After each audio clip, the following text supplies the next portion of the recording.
তালাকপ্রাপ্ত IPS অফিসারের প্রাক্তন স্ত্রী ৫ বছর পর তার স্বামীর জরাজীর্ণ কুটিরে পা রাখল। সত্য প্রকাশিত হতেই গোটা গ্রাম অবাক বিস্ময়ে নিশ্চুপ হয়ে গেল।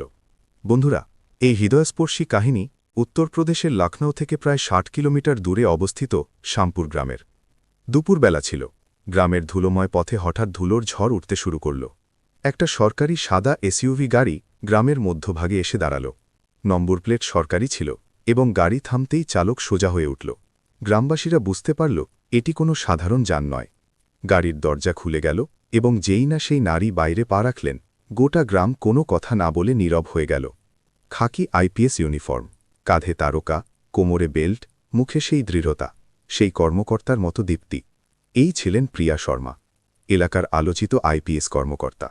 কোনো সাইরেন ছিল না, কিন্তু তার উপস্থিতি নিজেই যথেষ্ট ছিল। চালক আস্তে করে জিজ্ঞাসা করল, ম্যাডাম এখানেই? প্রিয়ার দৃষ্টি সামনে পড়ল, একটা খড়ের দেওয়ালযুক্ত কুটিরের উপর। তিনি শুধু মাথা নাড়লেন, হ্যাঁ। গ্রামের নারীরা দরজার আড়াল থেকে উকি দিয়ে দেখতে লাগল। বয়স্করা নিশ্চুপ হয়ে দাঁড়িয়ে গেল। শিশুরা আতঙ্কিত হয়ে গেল। আইপিএস কর্মকর্তা গ্রামে পৌঁছেছেন, কিন্তু কোনো অভিযানের জন্য নয়। তিনি সেই কুটিরের দিকে অগ্রসর হলেন যেখানে ৫ বছর আগে একটা বন্ধন ছিন্নভিন্ন হয়ে ছড়িয়ে পড়েছিল। কুটিরের অভ্যন্তরে ছিল রাহুল, সেই ব্যক্তি যিনি কখনো তার স্বামী ছিলেন। প্রিয়া দরজার সামনে এসে দাঁড়ালেন। ইউনিফর্ম পরিহিত অবস্থায় দাঁড়িয়েছিলেন। সম্পূর্ণ দীপ্তির সাথে ছিল, কিন্তু হাত দরজায় উঠল না। কারণ আজ তিনি কোনো অপরাধীর সামনে ছিলেন না। আজ তিনি তার নিজস্ব অতীতের সামনে দাঁড়িয়েছিলেন।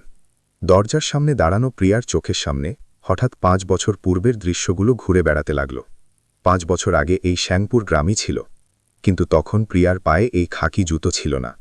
তখন তার কাঁধে তারকা ছিল না এবং মুখে এই দৃঢ়তাও ছিল না।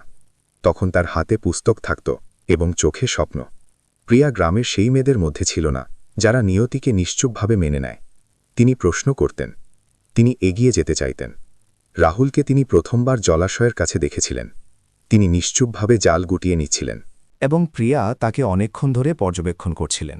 রাহুল বেশি কথা বলতেন না, কিন্তু যখন বলতেন তখন সরাসরি হৃদয়ে পৌঁছাত। ধীরে ধীরে কথোপকথন হল। প্রিয়া তার স্বপ্নের কথা বললেন, রাহুল তার অবস্থার কথা বললেন। প্রিয়া বলেছিলেন, আমি কর্মকর্তা হতে চাই। রাহুল হাসেননি, উপহাস করেননি, বলেছিলেন, হয়ে যাও। শুধু এই কথাটাই প্রিয়াকে আলাদা লাগল। না প্রশ্ন, না সন্দেহ, শুধু বিশ্বাস। বিবাহ হল। তখন গ্রাম বলল, মেয়ে এগিয়ে যাবে। রাহুল কাউকে কিছু বললেন না, প্রিয়াও না। ছোট ঘর ছিল, খড়ের দেওয়াল, একটা বিছানা এবং এক কোণে পুস্তকের স্তূপ। প্রিয়া রাত রাত জুড়ে অধ্যয়ন করতেন। রাহুল কাছে বসে থাকতেন। কখনো লণ্ঠন সংশোধন করতেন, কখনো জল রেখে দিতেন। তিনি কখনো বলেননি প্রিয়ার জন্য সময় নেই। যখন প্রথমবার পরীক্ষায় প্রিয়া অসফল হলেন, তিনি সারা রাত কাঁদতে থাকলেন। রাহুল কোনো উপদেশ দেননি, শুধু সকালে বললেন, আজ খেতে অধিক কাজ আছে, সন্ধ্যায় অধ্যয়ন করে নিও। প্রিয়া বুঝে গেলেন তিনি তাকে দুর্বল হতে দেবেন না। দ্বিতীয়বারও হয়নি। গ্রামবাসীরা উপহাস করল। রাহুল সব শুনলেন এবং নিশ্চুপ রইলেন। তৃতীয়বার যখন ফলাফল এলো এবং প্রিয়ার নাম তালিকায় ছিল, তখন রাহুল অনেকক্ষণ সেই কাগজ পর্যবেক্ষণ করতে থাকলেন। তিনি ধীরে করে বললেন, এখন তুমি কর্মকর্তা হয়ে গেছ। সেই দিন তার গলায় গর্ব ছিল, ভীতি নয়। পোস্টিংয়ের পর সব পরিবর্তিত হতে লাগল। শহর, বড় বাসস্থান, নতুন জগৎ। শুরুতে প্রিয়া সেই রকমই ছিলেন। রাহুলকে তার সাথে রাখতেন, তার সম্মান করতেন। কিন্তু যত যত ইউনিফর্মের ভার বৃদ্ধি পেল, সম্পর্ক হালকা হতে থাকল। অফিসের কথা বাসস্থান পর্যন্ত পৌঁছাতে লাগল। সভা, কল, নথি, রাহুল সেই রকমই ছিলেন, কিন্তু এখন তিনি পটভূমি হয়ে যাচ্ছিলেন। একদিন প্রিয়া বললেন, তুমি এই গ্রামের পোশাক পরো না। রাহুল কিছু বললেন না। দ্বিতীয় দিন বললেন, আমার ঊর্ধ্বতন লোকেরা আসে, একটু সংযত হয়ে থাকো। রাহুল মাথা নাড়লেন। ধীরে ধীরে প্রিয়ার বিরক্তি বৃদ্ধি পেল।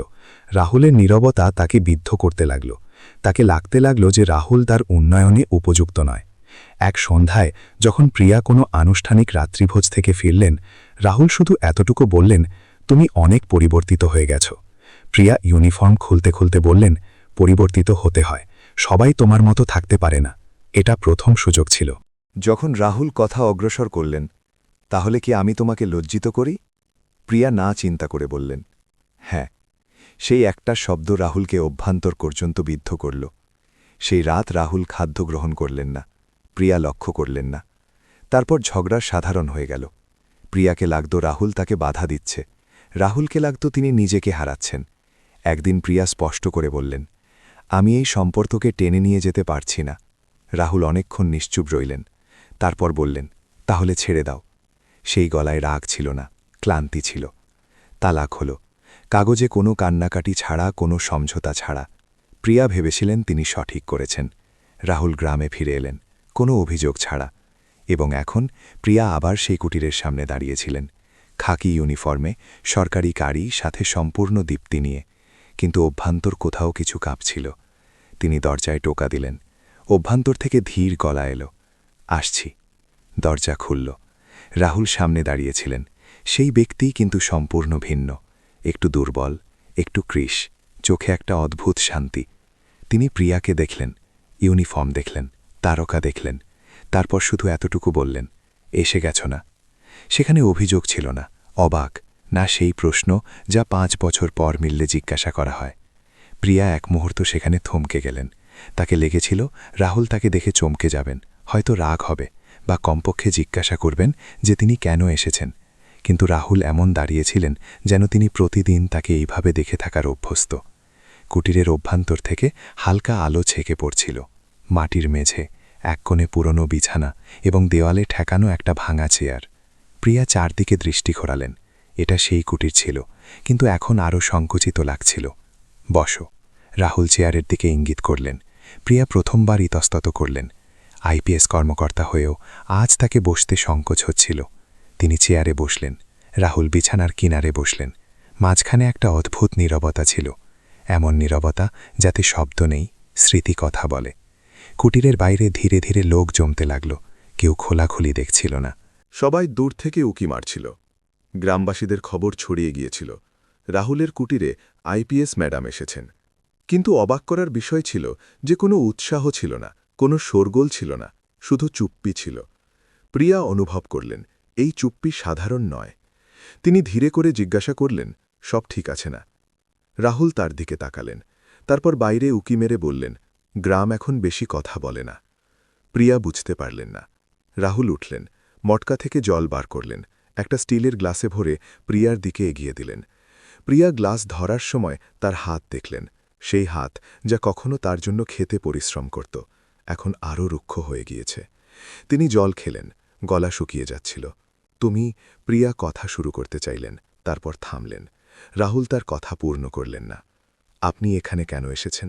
প্রথমবার তিনি তুমির জায়গায় আপনি বললেন। এই শব্দ প্রিয়াকে অভ্যন্তর পর্যন্ত বিদ্ধ করল।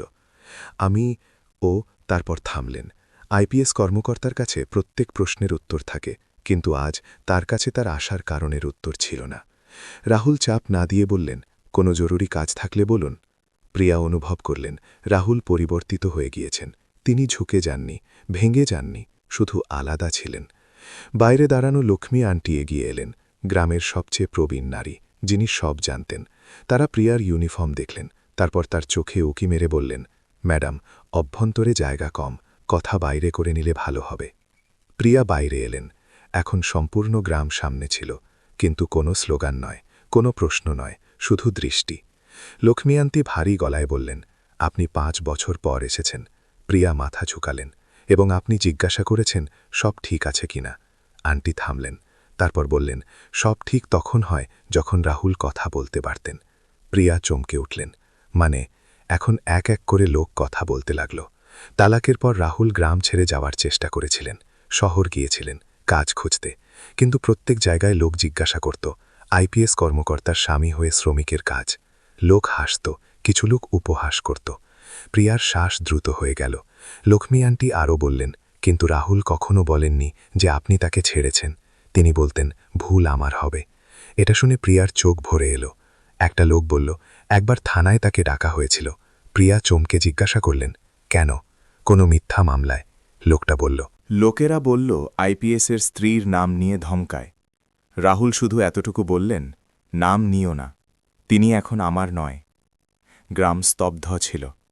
প্রিয়াকে লাগছিল প্রত্যেক শব্দ তার বুকে আঘাত করছে। লক্ষ্মী আন্টি শেষ কথা বললেন, ম্যাডাম, রাহুল আপনার কারণে তার গলা হারিয়েছে। এখন তিনি কথা বলেন না, কারণ যখন কথা বলতেন তখন লোক হাসত। প্রিয়া পিছনে ঘুরলেন। রাহুল কুটিরের দরজায় দাঁড়িয়েছিলেন, চুপ শান্ত, যেন এইসব কথা তার নয়, কারো অন্যের। প্রিয়া কাঁপা গলায় জিজ্ঞাসা করলেন, এইসব তুমি আমাকে কখনো কেন বলনি? রাহুল প্রথমবার সরাসরি চোখে তাকালেন। আপনি কখনো জিজ্ঞাসা করনি।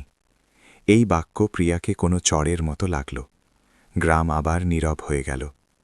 এখন প্রিয়া বুঝতে লাগলেন, এটা শুধু একটা ভাঙা সম্পর্ক নয়, এটা একটা লোকের চুপচাপ বলিদান ছিল। এবং তাকে অনুভব হচ্ছিল, এটা শুধু শুরু। এখনও সেই সত্য সামনে আসা বাকি, যা শুধু তাকে নয়, সম্পূর্ণ শ্যামপুর গ্রামকে আরও স্তব্ধ করে দেবে। খ্যার, শ্যামপুর গ্রামের হাওয়া হঠাৎ ভারী হয়ে গেল। এমন নয় যে ঝড় এসেছে, বরং এমন যে প্রত্যেকের শ্বাসে কোনো কথা আটকে গেছে। প্রিয়া চুপচাপ দাঁড়িয়েছিলেন, খাকি ইউনিফর্মে, কিন্তু এখন তার পিঠ সোজা ছিল না। তিনি ভেবেছিলেন তিনি এসেছেন, দেখবেন, দুটো কথা করবেন এবং চলে যাবেন। কিন্তু গ্রামের লোকের চোখে যে চুপ্পি ছিল, সেটা কোনো সাধারণ কাহিনীর নয়। লক্ষ্মী আন্টি ধীরে করে বললেন, ম্যাডাম, এখন যা আপনি শুনেছেন সেটা সম্পূর্ণ সত্য নয়। প্রিয়ার হৃদয় বেড়ে গেল। এবং কি বাকি আছে আন্টি? আন্টি একটা গভীর শ্বাস নিলেন। যে কথা রাহুল আমাদেরও অনেক পরে বলেছে, সেই কথা। রাহুল কুটিরের বাইরে এসে দোরগোড়ায় বসলেন। তিনি এখনও কিছু বলছিলেন না, যেন ঠিক করে নিয়েছেন যে তার কাহিনী এখন অন্যদের মাধ্যমেই সামনে আসবে। গ্রামের একটা বয়স্ক এগিয়ে এলো। তার নাম ছিল রামলাল চাচা। তারা প্রিয়ার ইউনিফর্ম দেখলেন, তারপর আকাশের দিকে তাকিয়ে বললেন, তালাকের প্রায় 6 মাস পর এক রাত রাহুল গ্রামে ফিরলেন। মুখে আঘাত ছিল। প্রিয়া দ্রুত জিজ্ঞাসা করলেন, আঘাত? কেমন আঘাত? রামলাল চাচা বললেন, থানা থেকে এসেছিল। প্রিয়ার হৃদয় জোরে ধড়কে উঠল। একটা ঠিকাদার মিথ্যা মামলা করিয়ে দিয়েছিল। তিনি বলেছে যে রাহুল তাকে ধমকিয়েছে, আইপিএস কর্মকর্তার স্ত্রীর নাম নিয়ে। প্রিয়ার চোখ বিস্তৃত হয়ে গেল। থানায় তাকে ঘণ্টার পর ঘণ্টা বসিয়ে রাখা হয়েছিল। একটা আরও লোক বলল, জিজ্ঞাসাবাদ হয়েছে, এবং যখন কেউ বলল, স্ত্রীর সাথে একবার কথা বলে নাও, তিনি আইপিএস, 1 মিনিটে ছাড়া পেয়ে যাবে।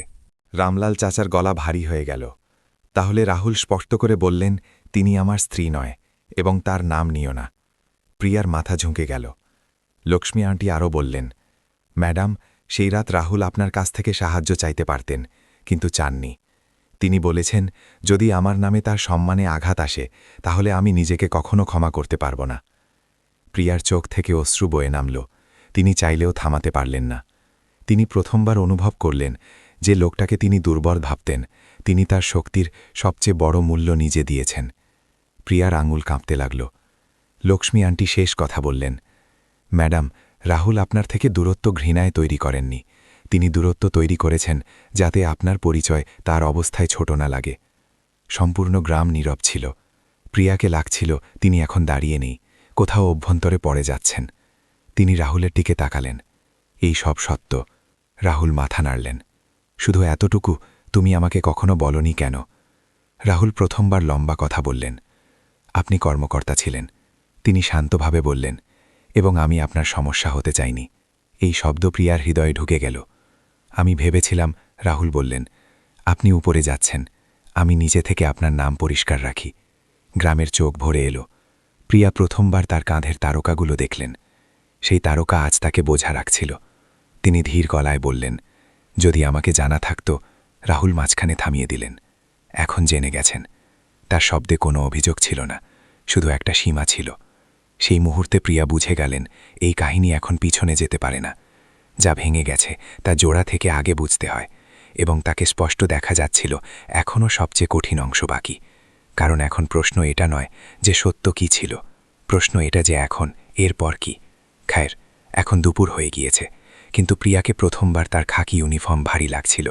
এমন ভারী যেন কাঁধের তারকা নয়, কারণ নীরবতা ঝুলে আছে। রাহুল কুটিরের দোরগোড়ায় দাঁড়িয়েছিলেন, চোখ সামনে, গলা অভ্যন্তর। প্রিয়া তার সামনে দাঁড়িয়েছিলেন, কর্মকর্তার মতো নয়, একটা এমন মানুষের মতো যাকে প্রথমবার তার নিজের সিদ্ধান্ত থেকে ভয় লাগছে। তিনি গলা পরিষ্কার করলেন, রাহুল, আমি এখানে শুধু দেখতে আসিনি। রাহুল তার দিকে তাকালেন, তারপর দৃষ্টি সরিয়ে নিলেন। দেখে নিয়েছ, এখন যাও, এই যাও। প্রিয়াকে কোনো আদেশের চেয়ে একটা বন্ধ দরজা লাগল। আমি সাহায্য করতে চাই। প্রিয়া বললেন, গলায় দীপ্তি ছিল না, শুধু চেষ্টা ছিল। রাহুল হালকা করে হাসলেন। সাহায্য? সেই হাসিতে উপহাস ছিল না, ক্লান্তি ছিল। হ্যাঁ, প্রিয়া বললেন, তোমার জন্য বাসস্থান, কাজ, চিকিৎসা যা লাগবে। রাহুল প্রথমবার হাত তুলে তাকে থামালেন। বাস, গ্রামের হাওয়া থেমে গেল। ম্যাডাম, তিনি ইচ্ছে করে বললেন, আপনি অনেক বড় কর্মকর্তা, আপনার কাছে সব কিছু আছে, কিন্তু যা আপনি দিচ্ছেন সেটা আমার কাছে আগে থেকেই ছিল। প্রিয়া বুঝতে পারলেন না কি সম্মান। রাহুল উচ্চ গলায় না করে বললেন, যা আমি তখন হারিয়েছি, যখন আপনি বলেছিলেন যে আমি আপনার স্তরের নই। এই বাক্য প্রিয়াকে সেই সন্ধ্যায় নিয়ে গেল, যখন তিনি রাগে সেই কথা বলে দিয়েছিলেন, এবং রাহুল চুপ রইলেন। তিনি এগিয়ে বললেন, আমি ক্ষমা চাইতে এসেছি। রাহুল মাথা ঝোঁকালেন। ক্ষমা অনেক বড় জিনিস, কিন্তু তাতে সব ফিরে আসে না। প্রিয়া গ্রামের দিকে তাকালেন। লক্ষ্মী আন্টি, রামলাল চাচা সব দাঁড়িয়েছিলেন, চুপ। দেখতে দেখতে প্রিয়া সাহস জোটালেন। যদি আমি চাই, তাহলে তোমার জন্য সব সহজ করে দিতে পারি। এটা বলতেই তাকে অনুভূতি হলো তিনি আবার সেই করছেন যা থেকে রাহুল দূরে পালিয়েছে। রাহুল শান্তভাবে বললেন, এটাই তো ফারাক। ম্যাডাম, আপনি করতে পারেন, বলেন, এবং আমি চাই, শুনতে চাই। প্রিয়ার চোখ ভরে এলো। আমি চাই যে তুমি ঠিক থাকো। রাহুল তার দিকে তাকালেন। সরাসরি লম্বা দৃষ্টি। আমি ঠিক আছি, তিনি বললেন, আপনাকে শুধু এটা বুঝতে দেরি হয়ে গেছে। প্রিয়া পকেট থেকে একটা কাগজ বার করলেন, সরকারি লেটার হেড। এটা দেখো, তিনি বললেন, তোমার জন্য শহরে কাজ। রাহুল কাগজ দেখলেন না। না। কেন? প্রিয়ার গলা ভেঙে গেল। কারণ?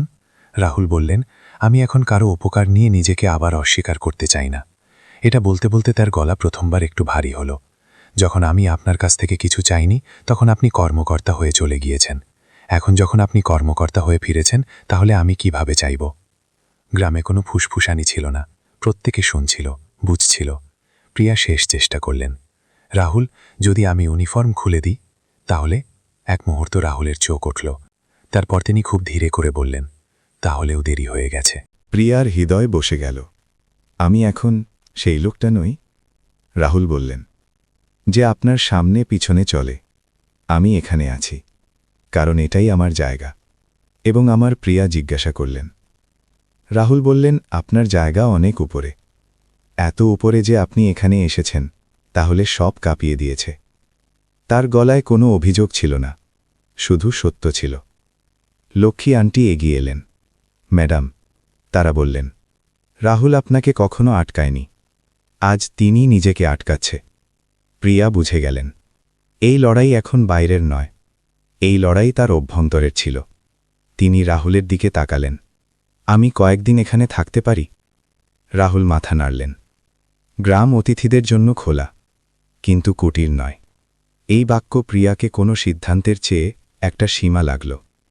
সন্ধ্যা হতে লাগল। সরকারি গাড়ি সেখানেই দাঁড়িয়েছিল। চালক দূরে দাঁড়িয়ে অপেক্ষা করছিল। প্রিয়া এক পা পিছনে নিলেন, তারপর দ্বিতীয়। রাহুল দোরগোড়ায় দাঁড়িয়ে রইলেন, না তাকে আটকালেন, না দেখলেন। প্রিয়া শেষবার বললেন, যদি কখনো প্রয়োজন পড়ে? রাহুল তার কথা পূর্ণ হতে দিলেন না। প্রয়োজন পড়লে মানুষ নিজে উঠে দাঁড়ায়। প্রিয়ার চোখ থেকে অশ্রু বয়ে নামল। তিনি ঘুরে গেলেন। গ্রাম এখনও চুপ ছিল, কিন্তু এবার সেই চুপ্পি সম্মানের ছিল। গাড়িতে বসতে বসতে প্রিয়া অনুভব করলেন, আজ তিনি কোনো মামলায় হার মানেননি, কিন্তু জীবনে প্রথমবার হার স্বীকার করেছেন, এবং তাকে এটাও বুঝে গিয়েছে, এখনও কাহিনী শেষ হয়নি। কারণ কিছু সিদ্ধান্ত তৎক্ষণাৎ প্রভাব দেখায় না, সেগুলো জীবনভর বিধে। সরকারি এসইউভি গ্রাম থেকে বেরোতে লাগল। চালক সাইড মিরারে দেখল। ম্যাডাম। প্রিয়া কোনো উত্তর দিলেন না। তিনি জানালা থেকে বাইরে দেখছিলেন। গ্রাম পিছনে ছুটে যাচ্ছিল, কিন্তু কুটির তার চোখের সামনে থেকে সরছে না। সেই কুটির, সেই দোরগোড়া, এবং তাতে দাঁড়ানো একটা লোক, যে কখনো তার জীবন ছিল, এবং এখন তার সবচেয়ে বড় হার। রাহুল সেখানেই দাঁড়িয়ে রইলেন। তিনি গাড়িকে যেতে দেখলেন না। তিনি জানতেন যদি দেখে নেন, তাহলে হয়তো সেই সিদ্ধান্ত টলমল করে যাবে, যা তিনি খুব কষ্ট করে নিয়েছেন। তিনি তার অভ্যন্তর অনেকবার জিজ্ঞাসা করেছেন, আমি কি ভুল করছি? কিন্তু প্রত্যেকবার উত্তর একই এসেছে, ভুল তখন ছিল যখন আমি চুপচাপ নিজেকে ছোট মানত রইলাম। আজ প্রথমবার তিনি নিজেকে ছোট হতে দেননি। গ্রামে কোনো উৎসব ছিল না, কোনো আলোচনা ছিল না, শুধু একটা অদ্ভুত শান্তি ছিল। লক্ষ্মী আন্টি রাহুলের কাছে এসে বললেন, বেটা, তুই ঠিক করেছিস। রাহুল মাথা ঝোঁকালেন। আন্টি, ঠিক ভুল জানি না, শুধু এতটুকু জানি, যদি আজ ঝুঁকে যাই তাহলে নিজেকে কখনো দেখতে পারব না। রামলাল চাচা বললেন, আজ তুই গরিব রইলি, কিন্তু ছোট হলি না। রাহুল কিছু বললেন না। তিনি কুটিরের অভ্যন্তরে চলে গেলেন, বিছানায় বসলেন, দেওয়ালের দিকে তাকালেন। সেই দেওয়াল যাতে কখনো প্রিয়ার স্বপ্ন ঝুলেছিল, এখন সেখানে শুধু স্তব্ধতা ছিল। কিন্তু এই স্তব্ধতা দুর্বলতার নয়, এই স্তব্ধতা আত্মসম্মানের ছিল। ওদিকে গাড়ি শহরের দিকে অগ্রসর হচ্ছে। প্রিয়া এখন আইপিএস কর্মকর্তা লাগছে না, তিনি শুধু একটা এমন নারী লাগছে যার কাছে সবকিছু আছে, ছাড়া সেই মানুষের যে তাকে সবকিছু হতে দিয়েছে। চালক সাহস করে জিজ্ঞাসা করল, ম্যাডাম, সোজা গেস্ট হাউস? প্রিয়া মাথা নাড়লেন, হ্যাঁ, কিন্তু তার গলায় সেই কঠোরতা ছিল না যা থেকে লোক ভয় পায়। রাত হয়ে গেল। প্রিয়া গেস্ট হাউসের ঘরে বসেছিলেন। ইউনিফর্ম চেয়ারে ঝুলেছিল, তারকা হালকা আলোয় চমকাচ্ছে। তিনি অনেকক্ষণ তাদের দেখতে থাকলেন। তাকে মনে পড়ল যখন রাহুল বলেছিলেন, এখন দেরি হয়ে গেছে, আমি আবার নিজেকে অস্বীকার করতে পারব না। এই বাক্য তার জন্য শাস্তি হয়ে গিয়েছে, এমন শাস্তি যাতে কোনো জেল নেই, কিন্তু প্রত্যেক রাত কয়েদ ছিল। পরের দিন অফিসে সবকিছু স্বাভাবিক ছিল, নথি, সভা, স্যালুট। একটা জুনিয়র কর্মকর্তা বলল, ম্যাডাম, কালকের পরিদর্শন খুব কঠোর ছিল। প্রিয়া মাথা নাড়লেন, ঠিক আছে, সবকিছু সেই রকমই ছিল, কিন্তু কিছুই আগের মতো ছিল না। এখন যখন কেউ তাকে ম্যাডাম বলে, তাহলে তাকে রাহুলের আপনি মনে পড়ে যায়। এখন যখন কেউ তার সিদ্ধান্তের প্রশংসা করে, তাহলে তাকে সেই দিন মনে পড়ে যখন তিনি একটা মানুষকে তার স্তরের না ভেবেছেন। মাস পেরিয়ে গেল, প্রিয়ার স্থানান্তর হয়ে গেল। নতুন জায়গা, নতুন দায়িত্ব, পদ বাড়ল, নাম আরও বড় হল, কিন্তু রাতগুলো আরও লম্বা হয়ে গেল। প্রত্যেকবার যখন তিনি আয়নায় নিজেকে দেখেন, তাকে ইউনিফর্ম দেখা যায় না। তাকে সেই নারী দেখা যায় যে যদি সময় মতো থামতেন তাহলে হয়তো আজ একা না হতেন। এবং রাহুলই সেই রইলেন। কুটিরে সেই কাজ, সেই জীবন সাধারণ, কিন্তু গ্রামে এখন লোক তাকে মাথা ঝুঁকিয়ে দেখে। কেউ বলেনি আইপিএস কর্মকর্তার স্বামী, সব বলে সেই লোক যে কর্মকর্তার সামনেও নিজেকে বেছেনি। রাহুল কখনো প্রিয়ার সাহায্য নেননি, কখনো তার নামের সাহারা নেননি। তিনি জানতেন যদি সম্মান ধারের হয় তাহলে আত্মার ঋণে চলে যায়। একদিন গ্রামে খবর এলো, ম্যাডাম বড় অভিযান করেছেন। লোক বলল, খুব বড় কর্মকর্তা। রাহুল শুনলেন, চুপ রইলেন। তিনি কখনো অভিশাপ দেননি, কখনো অভিযোগ করেননি। তার জন্য প্রিয়া এখন একটা অতীত অধ্যায় ছিল, যা থেকে শিক্ষা পেয়েছেন, কিন্তু যাকে আবার পড়া জরুরি নয়।